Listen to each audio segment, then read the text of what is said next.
Okay, तो I hope आप सब अच्छे होंगे। आज हम लोग कुछ इम्पोर्टेंट क्वेश्चन और कुछ इम्पोर्टेंट कॉन्सेप्ट डिस्कस करने वाले हैं ना। कुछ ऐसे क्वेश्चंस जो एग्जाम में कभी कभी पूछे जाते हैं या पूछे गए हैं, तो उनको कैसे करना है, कैसे सॉल्व करेंगे, उसके लिए कुछ ट्रिक्स होती हैं, कुछ तरीके होते हैं जिनको ध्यान में रखना है। तो आज इस वीडियो में हम लोग वही चीज़ें डिस्कस करेंगे जो बहुत ही ट्रिक वाली चीज़ें हैं, या जो हम कह सकते हैं कि एग्ज़ाम के हिसाब से बहुत ही इंपॉर्टेंट चीज़ें हैं जो एग्ज़ाम में कई बार पूछी जाती हैं और उस पर बेस्ड हम लोग क्वेश्चन नहीं कर पाते हैं, या फिर वो हम लॉन्ग डिवीजन मेथड से करते हैं तो वो थोड़ा सा प्रॉब्लम क्रिएट करता है ना। तो कुछ ऐसे क्वेश्चन हम लोग आज करेंगे। लाइक जो पहला क्वेश्चन है हमारा, है ना, जो पहला क्वेश्चन है, एक्चुअली मैं समझा देता हूँ क्वेश्चन क्या है। कभी कभी हम लोगों ने जो टर्मिनेटिंग नॉन टर्मिनेटिंग वाले क्वेश्चंस पढ़े थे कि देखते हैं पी अपॉन क्यू के फॉर्म में कोई नंबर दिया हुआ है तो हम ये बता देंगे कि वो टर्मिनेटिंग है या नॉन टर्मिनेटिंग है, ठीक है ना। तो अगर टर्मिनेटिंग होता है, टर्मिनेटिंग कब होता है, जब क्यू का factor 2 to the power m into 5 to the power n type का हो, तो उसको हम बोल देते हैं टर्मिनेटिंग नंबर है। तो अगर कभी कभी क्या पूछता है, इसी में एक लाइन और आगे बढ़ा के क्वेश्चन पूछ सकता है आपसे कि अगर p अपॉन क्यू के फॉर्म में है, कोई नंबर दे देगा वो आपको, समथिंग p अपॉन क्यू के फॉर्म में कोई नंबर दे दिया, लाइक जैसे ये कोई क्वेश्चन दे दिया कि भैया चलो ये p अपॉन क्यू के फॉर्म में ये क्वेश्चन है। अब इस क्वेश्चन को अगर मान लो ये टर्मिनेटिंग है, सपोज आपने चेक किया ये टर्मिनेटिंग है, ठीक है ना, सपोज आपने चेक किया कैसा नंबर मिला, टर्मिनेटिंग। टर्मिनेटिंग कैसे मिला, आपने क्यू का फैक्टर देखा तो इसका factor 2 to the power m और into 5 to the power n type का दिखा, तो आपने बोला टर्मिनेटिंग है, ठीक है ना। तो अब अगर ये टर्मिनेटिंग है तो कहेगा इसको डिवाइड करने पे फाइनल आंसर क्या आएगा, रिजल्ट क्या आएगा फाइनल वाला, वो मुझे बताइए। तो आप क्या करेंगे, अगर मान लीजिए नीचे बहुत छोटा है, ये छोटा फ्रैक्शन दिया है, छोटा फ्रैक्शन है तब तो आप डिवाइड कर ले जाएंगे, आप टर्मिनेटिंग बता देंगे। लेकिन अगर नीचे बहुत बड़ी डिजिट हो तो डिवाइड करके डायरेक्टली लिख पाना थोड़ा सा टफ होता है। तो उसी पे हमें चर्चा करनी है, क्या होगा, कैसे करेंगे, जरा ध्यान से समझिएगा इस बात को। चलिए स्टार्ट करते हैं। तो जो हमारा पहला है, पहला क्वेश्चन है, पहला है लाइक 13 अपॉन 3125, ठीक है ना, 13 अपॉन 3125। इस क्वेश्चन में हमें ये चेक करना है कि ये टर्मिनेटिंग है या नहीं है, ठीक है, ध्यान समझना बात को। क्वेश्चन है ये चेक करो कि ये टर्मिनेटिंग है या नहीं है। अगर ये टर्मिनेटिंग है तो इसको फाइनल डिवाइड करने पे क्या रिजल्ट आएगा, क्या आंसर आएगा, ये हमें बताना है, ठीक है। तो क्या करना है आपको, सबसे पहले तो टर्मिनेटिंग चेक करना, तो इसके आप फैक्टर करिए, और फैक्टर किस फॉर्म में होना चाहिए, 2 to the power m into 5 to the power n। तो पहले चेक करते हैं चलिए टर्मिनेटिंग है या नहीं है। तो टर्मिनेटिंग है तो 3 1 2 5, 5 से 5 6 30, 5 2 10, 5 5 25, 5 1 5, 5 2 10, 5 5 25, 5 2 10, 5 5 25, 5 5 25, 5 1 5। ओके, तो ये आपका जो इसका फैक्टर आया तो ये आया 13 अपॉन 5 टू द पावर 5, है ना, 5 टू द पावर 5। तो इसको हम लिख सकते हैं 5 to the power 5 into 2 to the power 0 लिख सकते हैं। अब ये 2 to the power into 5 to the power n type का है, तो ये हमारा कैसा नंबर है भाई, ये हमारा है टर्मिनेटिंग। कैसा नंबर है, टर्मिनेटिंग है। डन, टर्मिनेटिंग तो बता लिया हमको, लेकिन अब हमको बताना है कि इसको फाइनल डिवाइड करने पे क्या आएगा। मतलब अगर 3125 से 13 को डिवाइड करेंगे तो जो फाइनल आंसर आएगा वो मुझे बताना है। तो वो हम कैसे बताएंगे, उसके लिए क्या तरीका होता है, क्या करना है आपको, सबसे पहले आपको कुछ नहीं करना है, सबसे पहले क्या काम करना है, ध्यान से समझना मेरी बात को। क्या लिखा हुआ है आपके पास, 13 अपॉन 3125, तो 3125 को हम क्या लिख सकते हैं, 5 इंटू 5 इंटू 5 इंटू 5 और इंटू 5 टाइम्स 5 लिख दिया। अब क्या करना है, नीचे हमें 10 बनाना है, तो हम क्या लिख सकते हैं, 10 इंटू 2, जितने बार 5 होगा उतने बार 2 होना चाहिए। कितने कितने टाइम्स 5 है, 1 2 3 4 5, 5 टाइम्स 5 है, तो 5 टाइम्स हम नीचे 2 से मल्टीप्लाई करेंगे, 1 2 3 और ये 4 और ये 5, मींस 5 टाइम्स 5 था तो 5 टाइम्स हमने 2 भी लिखना है, ठीक है ना, 5 टाइम्स हमें 2 भी लिखना है। तो अगर 5 टाइम नीचे 2 से मल्टीप्लाई किया तो ऊपर भी 5 टाइम्स 2 से मल्टीप्लाई करना पड़ेगा, तभी तो बैलेंस होगा ये। तो 2 इंटू 2 इंटू 2 इंटू 2 इंटू 2, तो 5 बार ऊपर भी 2 लिख दिया और 5 बार नीचे भी 2 लिख दिया। तो इससे होगा क्या, ये सारे कैंसिल आउट हो जाएंगे, तो बैलेंस है हमारा, मतलब इसके होल फ्रैक्शन पे कोई फर्क नहीं पड़ेगा, ठीक है। चलो ये बात तो समझ में आ गई कि इसका होल फ्रैक्शन पे फर्क नहीं पड़ेगा। अब क्या बात आती है, बात अब नेक्स्ट आती है कि हमने ये काम क्यों किया। अब नहीं आप काट के रख दो, कह दो कि हाँ अब तो कट गया, ठीक है, तो काटना नहीं है, काटना होता तो लिखते क्यों, ठीक है। तो अब क्या करना है, अब आपको ध्यान दीजिए 5 बार 5 है, तो ये 5 और ये 2 मिलके इंटू होगा, तो 5 इंटू 2 होगा तो क्या आएगा 10 आएगा। इस और 5 और 2 का मल्टीप्लाई होगा तो 5 इंटू 2 क्या आएगा 10 आएगा। इस 5 और 2 का मल्टीप्लाई होगा तो क्या आएगा 10 आएगा। इस 5 और 2 का मल्टीप्लाई होगा तो क्या 10 आएगा। इस और 5 और 2 का मल्टीप्लाई होगा तो 10 आएगा, ठीक है ना। तो 10 कितने टाइम्स आएगा, एक 10 आपको यहाँ मिलेगा, एक 10 यहाँ मिलेगा, एक 10 यहाँ मिलेगा, एक 10 यहाँ मिलेगा और एक 10 यहाँ मिलेगा, तो 1 2 3 4 5 टाइम्स 10 आएगा। ऑब्वियस सी बात है ये 5 टाइम्स है तो 5 टाइम्स ही आएगा। ऊपर क्या हो रहा है, ऊपर आपका 13 इंटू, इनको मल्टीप्लाई करो, 2 2 2 जा 4 2 जा 8 2 जा 16 2 जा 32, ठीक है, अपॉन कितना ये 1 और 10 टाइम्स 5 टाइम्स 0 हो जाएगा, 1 2 3 4 5, ठीक है ना। मल्टीप्लाई करेंगे जब 10 को 5 टाइम्स तो 1 के बाद कितना 5 0 आ जाएगा, है ना, 1 2 3 4 5, ठीक है ना।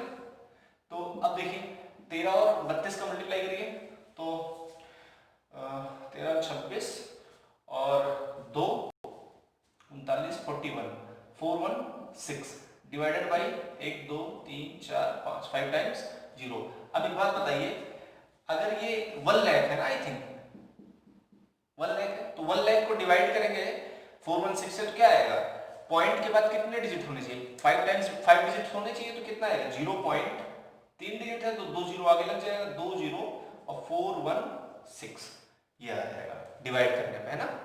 कितने डिजिट, 3 डिजिट के और 2 डिजिट हमने आगे लगा दिए क्योंकि कितने जीरो थे 1 2 3 4 5 5 टाइम्स 0 था, तो ये हमें काम करना पड़ेगा। डन।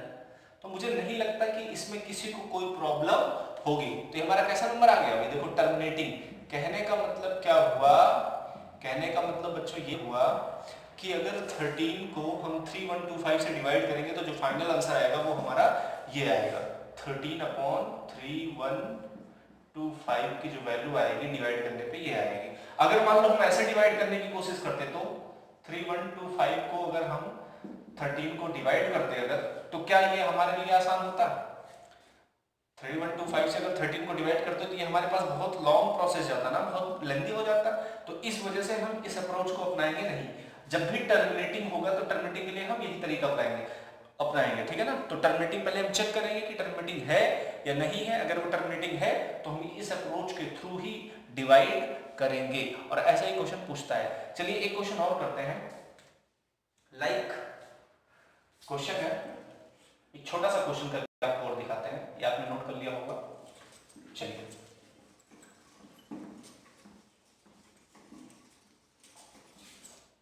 एक जैसा छोटा सा क्वेश्चन है, लाइक 6/50 लिखा हुआ है, ठीक है ना। चलो आपको पहले चेक करना है कि ये 2 to the power n 5 to the power n में है, मींस टर्मिनेटिंग है या नहीं। तो टर्मिनेटिंग होगा तो कैसा होगा, तो चलिए इसको सॉल्व करते हैं। 2 3 जा 6 2 5 जा 15, तो कितना है 3/5 आया, कितना आया 3/5 आया, सॉरी हाँ 3/5 नहीं 3/5 नहीं, सॉरी 3 से कैंसिल होगा ना, 3 2 जा 6 3 5 जा 15 2/5, ठीक है। तो 2/5, तो 2/5 आएगा तो इसको टर्मिनेटिंग में हमें कन्वर्ट करना है। तो ऐसे तो हम डायरेक्ट लिख दें 0.4 यहाँ दिख रहा है, लेकिन इसको हम उस तरीके से करना चाहते हैं जैसे जैसे अभी मैंने आपको जस्ट बताया है। तो क्या करना है, नीचे जितने 5 होंगे उतने हमें 2 लिखने हैं। तो क्या करना है, इनटू क्या करना पड़ेगा, 2 से मल्टीप्लाई करना पड़ेगा, और ऊपर भी क्या करना पड़ेगा, इनटू 2 से मल्टीप्लाई करना पड़ेगा। तो 5 × 2 नीचे कितना आ जाएगा आपका 10 आ जाएगा, ऊपर 2 2 जा 4। अब 10 से 4 को डिवाइड करेंगे तो सीधा आ जाएगा 0.4, और वैसे भी 0.4 आता है। तो कितना इजी है, मींस 6/15 की जो वैल्यू आएगी वो कितनी आएगी 0.4, ठीक है। चलिए ये आपने बहुत ही इजी क्वेश्चन नोट कर लिया होगा। चलिए एक क्वेश्चन और करते हैं। चलिए एक क्वेश्चन और, चलिए एक है क्वेश्चन हमारा 35/50 लिखा हुआ है, ठीक है ना, 35/50। तो सबसे पहले हमें ये चेक करें कि ये हमारा टर्मिनेटिंग है नहीं है। तो ऊपर कितना है 35, तो 35 को क्या लिख सकते हैं 35 रहने दो, और नीचे कितना 50 लिखा है, तो 50 को क्या लिख सकते हैं 25 × 2, है ना, 25 × 2, तो कितना आ जाएगा, ये आ गया 35 को हम क्या लिख सकते हैं 35 अपॉन, और ये कैंसिल हो जाएगा 5, तो तो कितना आ गया 7/5 इंटू 2, ठीक है ना। तो ऑलरेडी यहाँ क्या है 5 इंटू 2, तो यहाँ पे जितने 5 उतने ही 2 हैं, तो यहाँ एक्स्ट्रा आपको मल्टीप्लाई करने की जरूरत नहीं है। तो यहाँ कितना आ जाएगा 7/10, तो ये कितना आएगा 0.7, डायरेक्ट, कितना इजी है, ठीक है। उसके बाद क्या करना है, चलिए एक क्वेश्चन और करते हैं, ये आपने नोट कर लिया होगा। एक क्वेश्चन और करते हैं, लाइक एक क्वेश्चन दिया है 23/2 क्यूब 5 स्क्वायर। अब ध्यान से समझिएगा मेरी बात, 2 क्यूब 5 स्क्वायर, तो अब ये तो 23 तो प्राइम नंबर है, तो फर्दर इससे कहीं कैंसिल आउट हो नहीं जरा, तो 23/2 क्यूब, तो 2 क्यूब मींस 2 इंटू 2 इंटू 2 और इंटू 5 स्क्वायर मींस 5 इंटू 5, तो जितने 5 उतने ही 2 होने चाहिए, तो 5 तो 2 टाइम्स है और 2 कितने टाइम्स है 3 टाइम्स है। तो एक काम करें, एक 5 से नीचे मल्टीप्लाई कर दो और एक 5 से ऊपर मल्टीप्लाई कर दो, तो देखो 3 टाइम्स 5 और 3 टाइम्स 2 हो गया, इक्वल हो गया। तो ये दोनों 5 मिलके 5 इंटू 2 10, ये 5 इंटू 2 10, ये 5 इंटू 2 10, तो कितना आने वाला है, ऊपर 23 और 5 का मल्टीप्लाई कर दीजिए,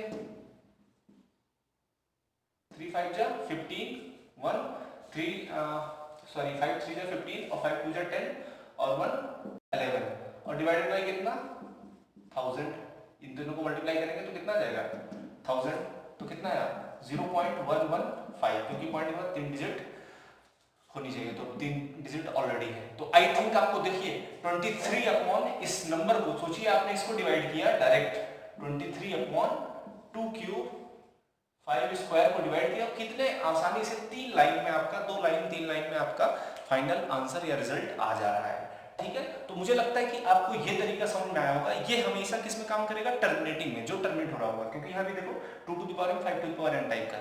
तो ये ध्यान रखना बच्चों कि जब भी इस तरीके का क्वेश्चन आता है कि जिसमें हमसे बोल दे कि ये चेक करो कि टर्मिनेटिंग है नहीं है, अगर टर्मिनेटिंग है तो बताइए कि डिवाइड करने पे फाइनल आंसर क्या आएगा। तो इस तरीके के क्वेश्चन को हम लोग बहुत ही इजीली तरीके से कर लेंगे, कोई दिक्कत की बात नहीं है, ठीक है ना। मुझे नहीं लगता इसमें किसी को भी कोई प्रॉब्लम होगी। तो आज ये छोटा सा वीडियो इसीलिए था कि इस तरीके के क्वेश्चन कभी कभी पूछे गए हैं, एनसीईआरटी वगैरह में कभी कभी देखने को मिल जाता है, तो कभी आ जाए एग्जाम में तो आप गलत ना करो, या आप लॉन्ग डिवीजन वाला प्रोसेस ना करने लगो बैठ के, क्योंकि उसमें टाइम टेकिंग हो जाएगा। अगर बड़ा फ्रैक्शन है हमारा, ये फ्रैक्शन अगर बड़ा होगा तो टाइम टेकिंग हो जाएगा और उस समय आपको होगी दिक्कत, है ना, समय आपका फालतू किल होगा। इस वजह से आप हमेशा जब भी इस तरीके का टर्मिनेटिंग क्वेश्चन मिलेगा आप इस अप्रोच से करेंगे। मुझे लगता है आज आपको ये तरीका मजा आया होगा, ठीक है। तो फिर ऑलमोस्ट इसमें हम लोगों ने सारी चीजें लगभग डिस्कस कर ली है। अब हम लोग अगले वीडियो में नया टॉपिक स्टार्ट करेंगे, ठीक है ना, नया चैप्टर स्टार्ट करेंगे। अगर फिर भी आपका कोई डाउट रह जाता है तो आप हमसे पूछिएगा, उसके लिए एक अलग वीडियो बन जाएगा डाउट के लिए, ठीक है ना। ऑलमोस्ट जिस तरीके के जितने तरीके के क्वेश्चन आते हैं या जो चीज़ें आती हैं वो मैंने इस चैप्टर से रिगार्डिंग वो मैंने आपसे डिस्कस कर लिया, ठीक है ना। तो अब अगर फिर भी अगर कोई डाउट है तो आप पूछिएगा, और अब हम लोग नया नेक्स्ट चैप्टर स्टार्ट करेंगे इसके बाद, ठीक है। तो आप बिल्कुल मजे के साथ देखते रहिए, एंजॉय करते रहिए, नोट्स बनाते रहिए, पढ़ाई करते रहिए, अपना ध्यान रखिए, ठीक है, घर में रहिए, और अपने दोस्तों को भी बताइए, शेयर करिए, जो भी नहीं पढ़ना स्टार्ट किया उनको बताइए फटाफट, क्योंकि एक चैप्टर आपका कंप्लीट हो गया है, वो भी पढ़ाई स्टार्ट कर दें, पढ़ते रहें घर में। और चैनल को सब्सक्राइब करो, लाइक करो, शेयर करो सारे दोस्तों के साथ, चाहे वो आपके आसपास हो, चाहे दोस्त हो, दूर के हो, कहीं के भी हो, रिश्तेदार हो, ठीक है ना। मिलते फिर अगली क्लास में, तब तक के लिए बाय बाय।